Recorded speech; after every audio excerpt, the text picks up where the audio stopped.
Indonesia is the fourth largest country in the world.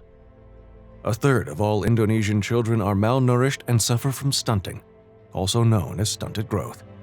The malnutrition that happened during the first 1,000 days of life, in the womb and the first 2 years is irreversible. Among the 20% richest in Indonesia, stunting is about 30%. Among the 20% poorest in Indonesia, stunting is about 40%. So it is a serious problem. Stunting is a huge problem in developing countries. There's about 170 million children under 5 who are currently stunted. Geographically, they're located primarily in South Asia, somewhat in the rest of Asia and Sub-Saharan Africa. Stunting is telling you that the children experience chronic and repeated malnutrition or hunger during their childhood, even before the childhood in the womb. There is a relationship between stunting at age 2 to 3 years old and their income in adulthood. Against this backdrop, an underground superfood movement has emerged. The first chaya plants, as far as I know, that have ever come to Indonesia came in a mailer envelope from Agricultural Development Group in the United States. When I took a look at them, to be honest with you, it just looked like a couple of sticks. You couldn't even tell they were alive, and 4 of them had even rotted.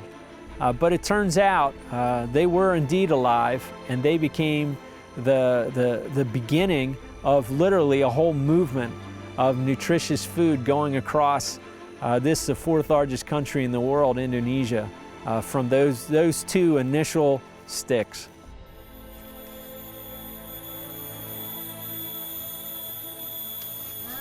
Daun chaya mengandung gizi yang baik, mengandung zat besi, vitamin C, kalsium, lebih banyak daripada daun singkong. As I've worked with rural communities, one of the things I've noticed is it doesn't really help a mom who's really kind of living on the edge financially. It doesn't have a lot of food options for their kids. It doesn't help her a lot to show her a picture of what you should be feeding your kids, and on that is pictures of chicken and eggs and beans and broccoli and all kinds of vegetables that aren't really available to her.